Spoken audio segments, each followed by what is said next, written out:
Next on the line of the panelist is going to be presenting on the Nigerian contemporary economic realities and tertiary education under COVID-19 pandemic. And to make that presentation is Professor Sylvanus Ikhide. He's an emeritus professor of economics and former head of doctoral program in development finance of the University of Stanford Business School. So, ladies and gentlemen, I present to you Professor Sylvanus Ikhide as he makes his presentation. Thank you. Sorry, it's good morning here. I hope you don't mind my saying good morning. I want to thank the organizers of this program. It's a pleasure once again to be able to meet the Vice Chancellor, Professor Faborode, Segun Ajibola, after so many years. I can't even remember when last we met. I'm also happy that you're always very proud when you see your former colleagues doing great things. I want to thank Professor Adebayo for the part he has taken in shaping this. My prayer is that this will become a well-established feature and that we can all look back and say this has been worth it. I want to see, I'm trying to share my screen. Let me just see how that goes. Now, my presentation, I think it has undergone so many changes now, because I think I got this topic wrong from the beginning, but I hope we can go through this and see how this goes with time. I'm asked to look at Nigerian contemporary economic reality and tertiary education under COVID-19. I'm going to be very brief. I want to thank Professor Faborode. He has actually gone into some of the areas I was so scared I won't be able to go into, but I think that whatever he has said, I'll try and complement whatever he has said. I will look at macroeconomic developments, focusing on what has happened in the first quarter and part of the second quarter, teaching and learning, teaching and learning. I do know my initial plan was to go into COVID-19 teaching and learning, COVID-19 research, COVID-19 internationalization, and COVID-19 and community engagement. But like I said, I'm really so impressed by what Professor Borode has done with research and community engagement. So I will just try and zero in on teaching and learning, COVID-19 teaching and learning, and see how this goes from here. Now, what are the facts with macroeconomic development? Well, these are all facts we are very conversant with. I will just run through these facts. We look at real GDP growth. In 2019, we said we had a 2.3% growth rate in total in output, which you all know what we went through in 2017, 2016. This is marginally higher than what we had in 2018. But again, quickly, if you look at Q1 2020, the GDP growth fell to 1.87% year on year. These are figures from the National Bureau of Statistics. So you can see going from the last quarter of 2019 to the first quarter of 2020, you see the huge decline in GDP growth. We are saying that in terms of, if we compare Q1 2019, we look at the last quarter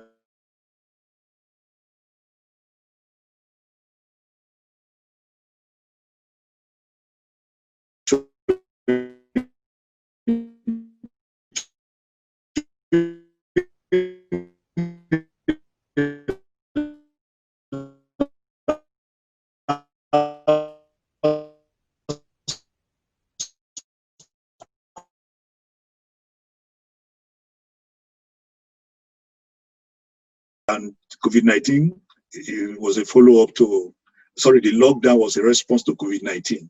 So we then had the COVID-19 and oil price shocks coming at the same time to create the kind of disruptions that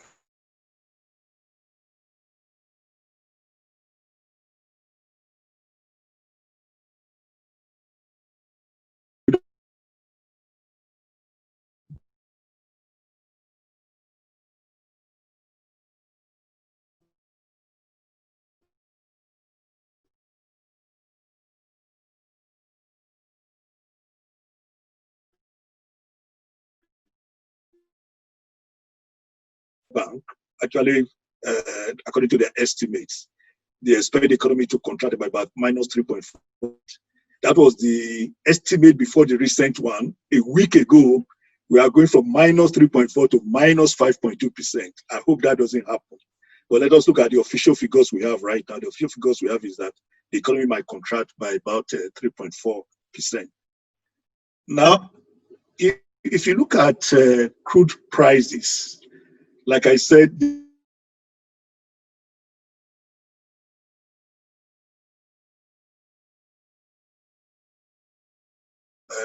with the tension between Saudi Arabia and Russia, we saw what happened to crude prices in Q1.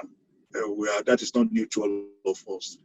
But we then observed that oil output rose to about 2.07 million barrels per day compared to what we had in Q4, which was about 2 point, which was less than, compared to what we had in Q1, which was about 1.99 million barrels per day. Now, if you look at what has happened in 2016 and 2020, this has been the highest increase in oil production within this period. But please take note that though we'll be able to ramp up oil production in terms of volume, the prices have remained low. We do hope that these prices may improve with time. Now, the problem with this is that if you now realize that oil contributes less than 10% of GDP, but again, you look at government income, it's about 90%, contributes huge, about half of government income, about 50% of government income. And of course, foreign exchange earnings, about 90% of foreign exchange earnings. So you can then begin to see what happens when anything happens to oil production. Well, the point I want to emphasize here, I hope other things go well. The economists talk of other things being equal. If the benchmark price for budget, which is half to $25 per barrel, if that remains and government is able to keep to its spending targets, it has argued that it's not going to cut down its spending targets, but what it may want to do is to increase borrowing. So if government is able to keep to that, it doesn't affect spending targets, it's able to increase borrowing, even if oil prices remain at $25 per barrel, we all know that we are likely to do better than that. Then we are not likely to see a major shock in terms of government spending. That could be news, that could be good news. But again, let us take note, we can't eat our cake and have it. If we are going to keep to spending targets, we must be ready to borrow.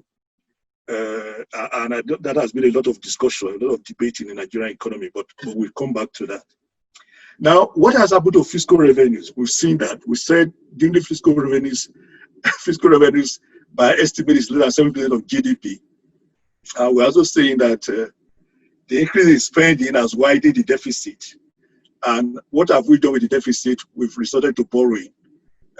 By end of March 2020, total public debt was about $79.3 billion. Please, I want us to take these figures with some caution. It depends on where you are getting these figures from. When I look at the figures we have in newspapers, I don't want to go by those figures in newspapers. We also know that when you look at this debt GDP ratio of 30%, there have been a lot of arguments about this. We've moved from 20% in 2019 to about 30% in the first quarter of 2020. You and I will want to agree that 30% GDP, debt GDP ratio is not really a bad thing. I know people have spoken so much about debt service payments. People have argued that debt service to revenue ratio has climbed steeply because of the shortfalls in oil revenue.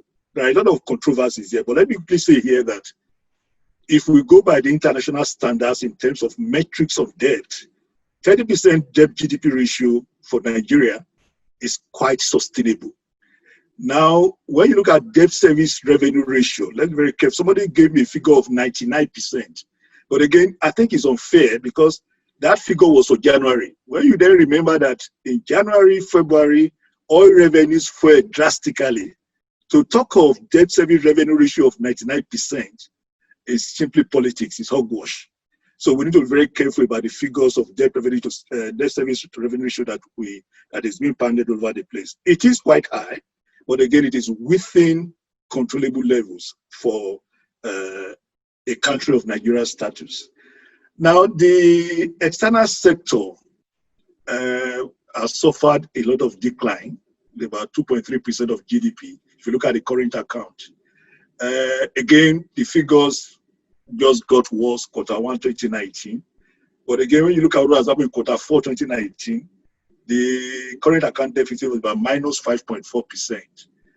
I have a tentative figure for Q1 2020, which is about, that should be about minus 5.5, higher in February, but it has come down in March to about 5.5%. So again, what are the causes of the current account deficit?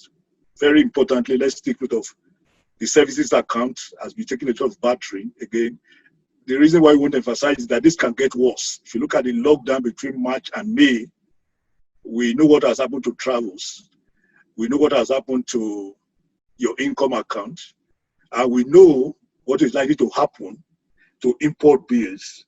So we shouldn't expect a recovery of the current account so soon.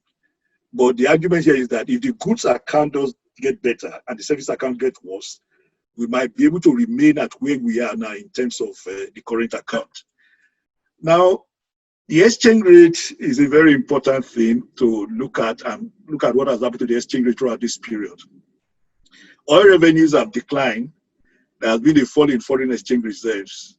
And so the exchange rate has taken a beating with COVID-19. The so-called investors and exporters and end users window by June 30th was reporting about $387 naira to the US dollar. If you look at where we were in Q4 2019, 360 naira to the US dollar. We've also seen the pressure on the premium we're having from the parallel market. As of Wednesday, as of 30th of June, we were looking at the parallel market 460 naira to the US dollar. So again, we find that we see what is happening with COVID-19 here. COVID-19 has impacted global oil prices. And of course, the ability of the CBN to continue to intervene in the foreign exchange market has been curtailed. And that is what we have in terms of the exchange rate. Inflation, quickly, with rising food prices, with exchange rate depreciation, with falling oil revenue, we are not surprised that our inflation rate has risen year on year. If you look at what we saw at about May 2019, we were at 11.3%. But by May 2020, we had climbed again to 12.4% as the inflation rate. What is more disturbing is the food inflation component, which has risen during this period by about 15.04%. So this is quite disturbing.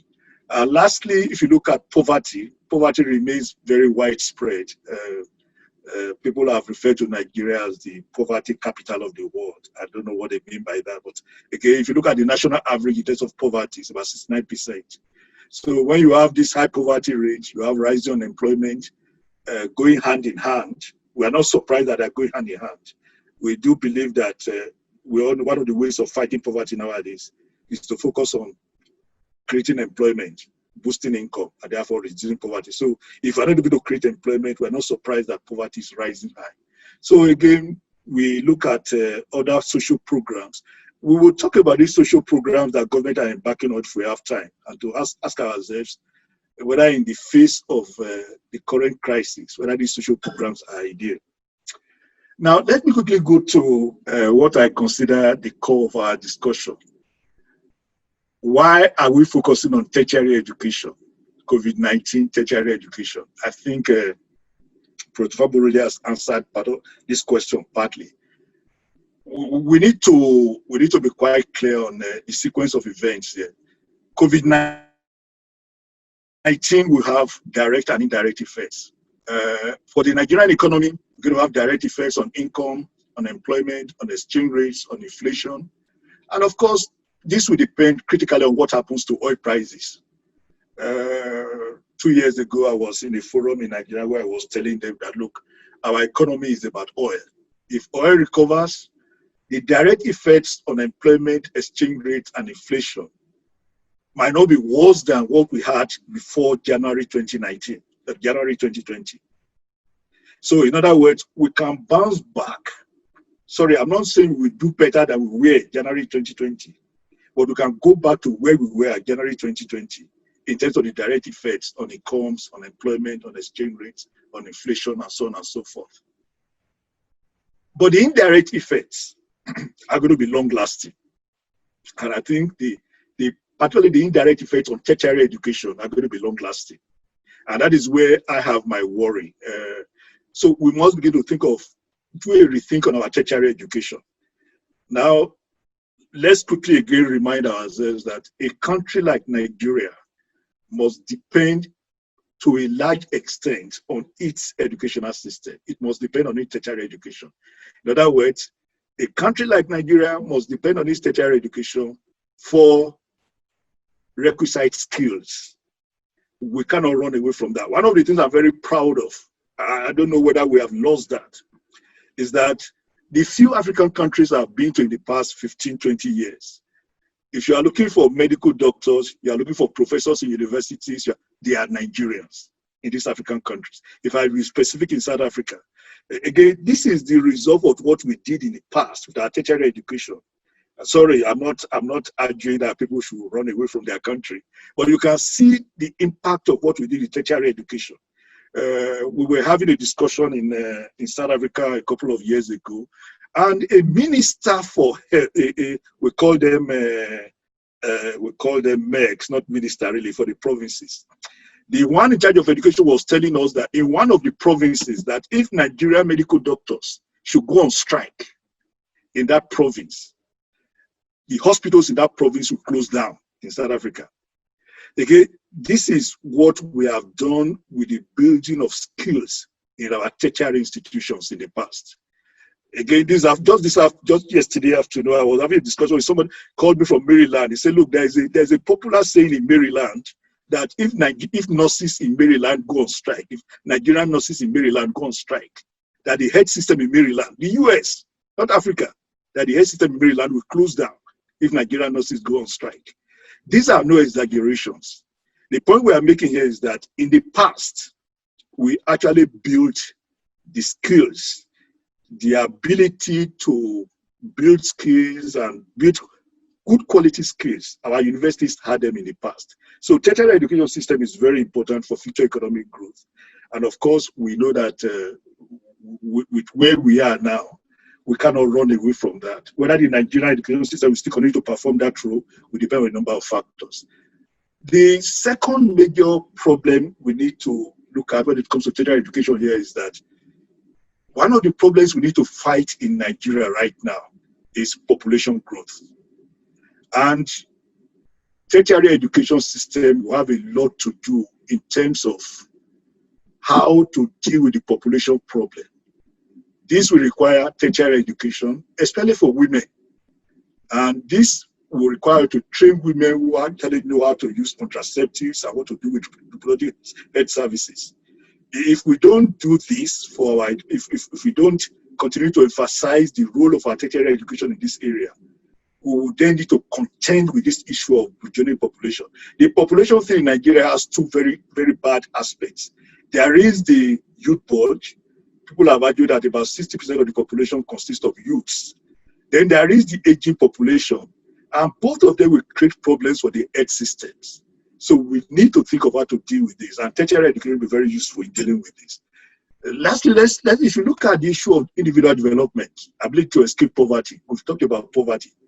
If a highly educated, a well structured tertiary education system, we actually create people who are dependent on self, people who can look at their own focus in terms of where they want to go to. And based on their skills, they can then escape poverty. Those of you who have read Dollar and the recent paper by Dollar and Crane now, I think it's Dollar and Collier. Their recent paper actually shows very well that, look, the more the quality of education that you give to people at the tertiary level, the more a country is able to integrate into the global system, and the better it is for that country in terms of reducing poverty and increasing incomes and boosting employment. The 24 countries that have integrated very well, 24 developing countries, they were all countries that have good quality tertiary education. So tertiary education is very important in terms of escaping poverty. Now, what are the main challenges? The main challenges of tertiary education? I will try and skip some slides here so that I don't repeat what the first speaker has said.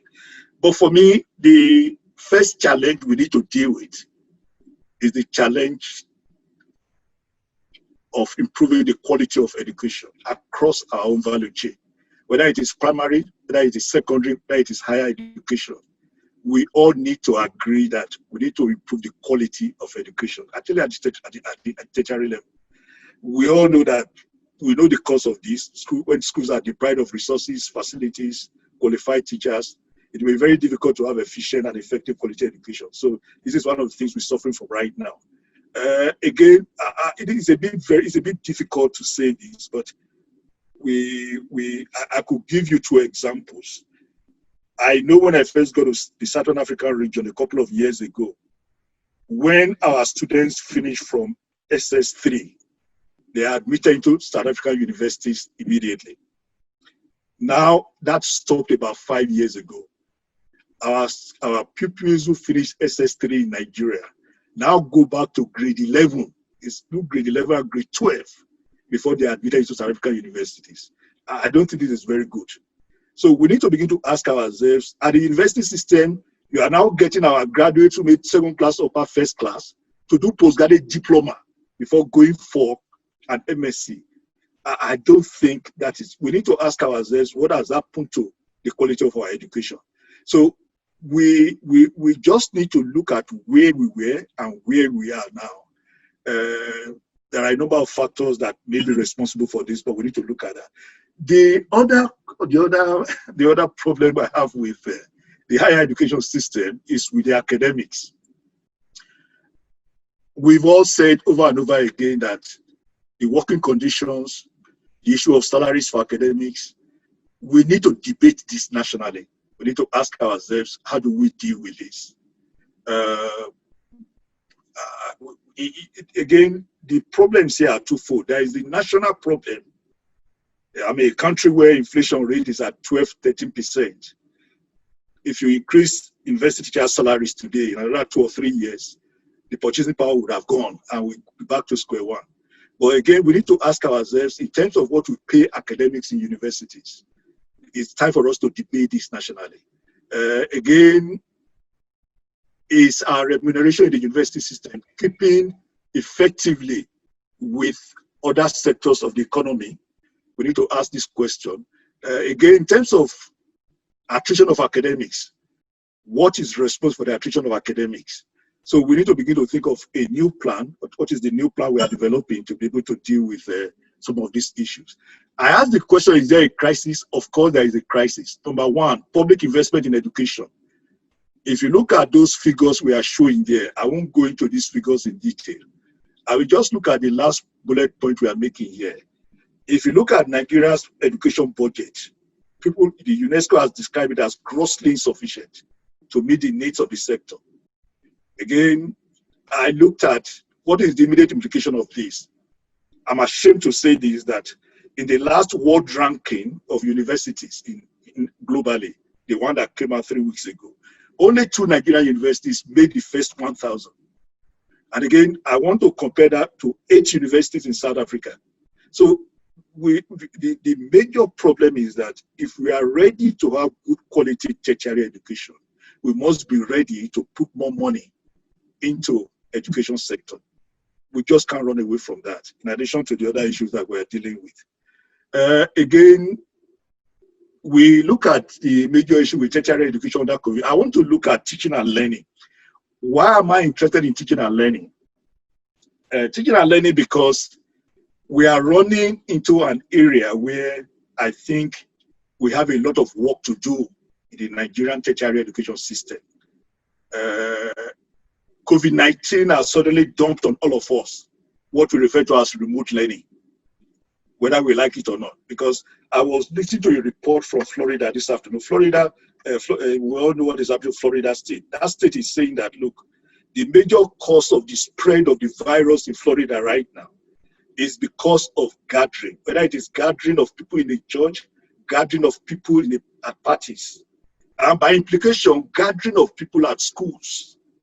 So whether we like it or not, we need to address remote learning as a major issue, as a major fallout for COVID-19.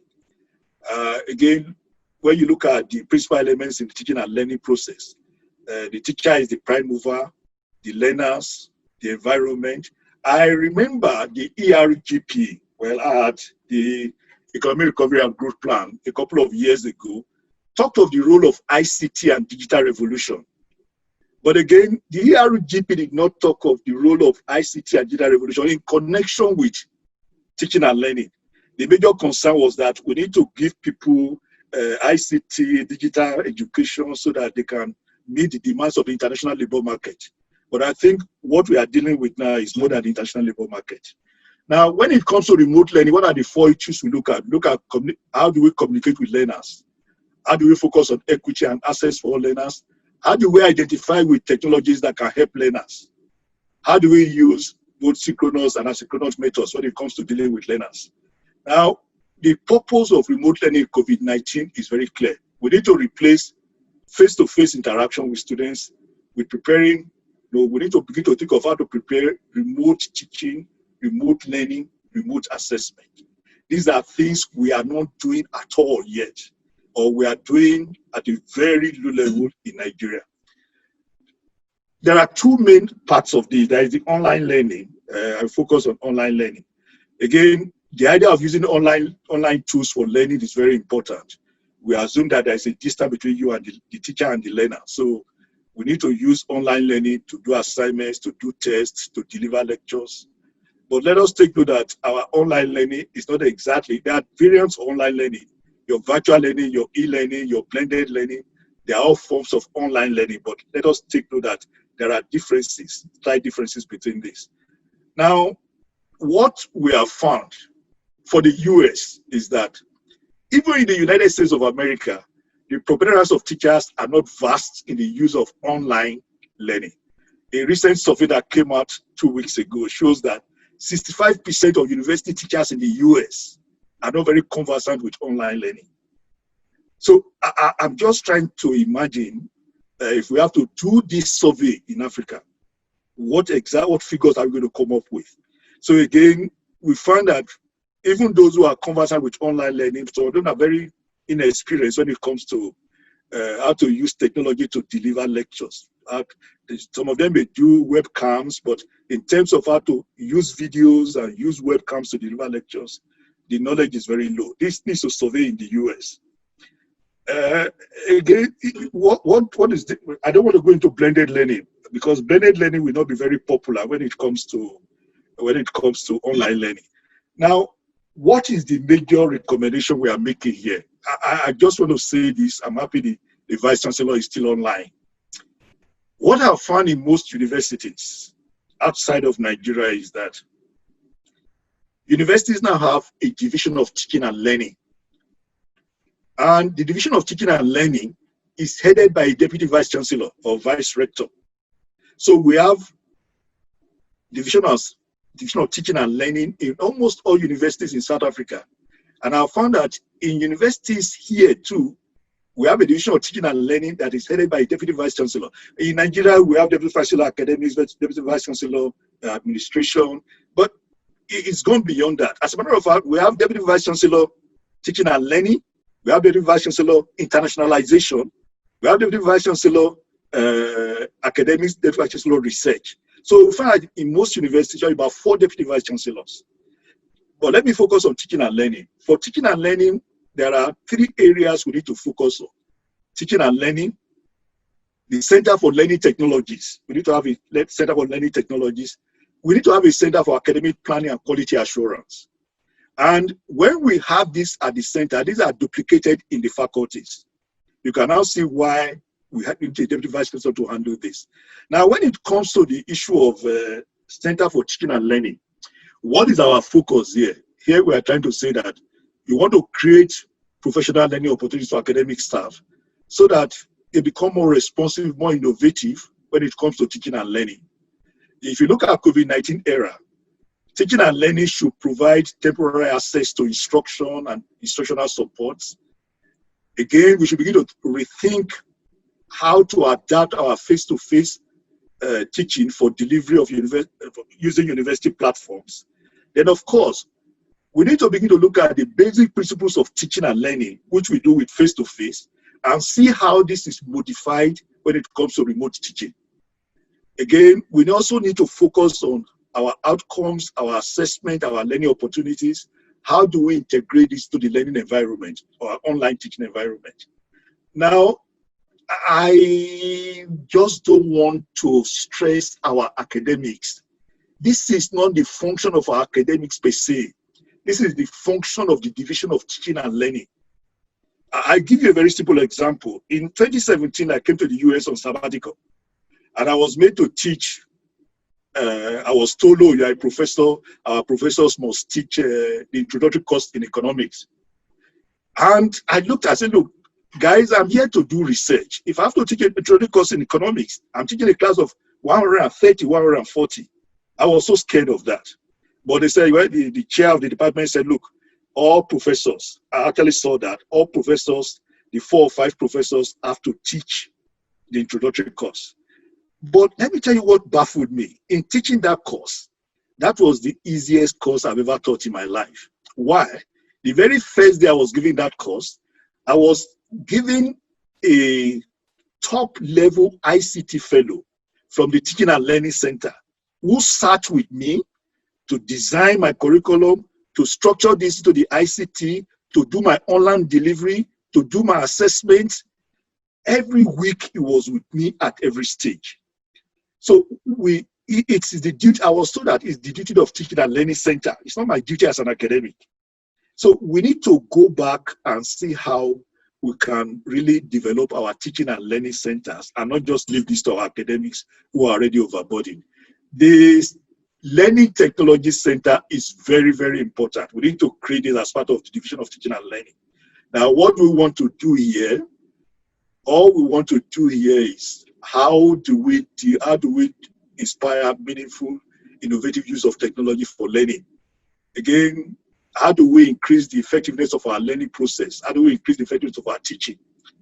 A lot of research is being done here in many universities, and this is the duty of the Center for Learning Technologies. Again, we can look at those technologies that we already have. We can think of those technologies that are synchronous. I mean, the real time, your Zoom, your Microsoft Teams, your Google Docs slides, your Canvas conferences. Then, of course, you can also look at the asynchronous, a number of tools that can be used for students, such as email, your Panopto, your Canvas, your Piazza, your Google Docs. These are things that we expect the Center for Learning Technologies to develop from time to time and to teach academics, to teach faculty on how to use these facilities. We need to look at this in terms of, I think this is where I will want to stop. Like I said, I don't want to go into research. I don't want to go into internationalization because that will take more time. And like I said, Professor Fabo, I can't deal with a lot of this. So let me stop here. Maybe in the process of questions and answers, I will come in again to answer some of the questions. Once again, thank you very much. Sorry for taking so much of your time. Thank you very much for this. I do hope I'll be able to come back again.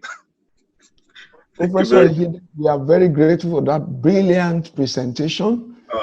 That's highly illuminating and has taken us deeper than the issue of economic realities that we originally stated.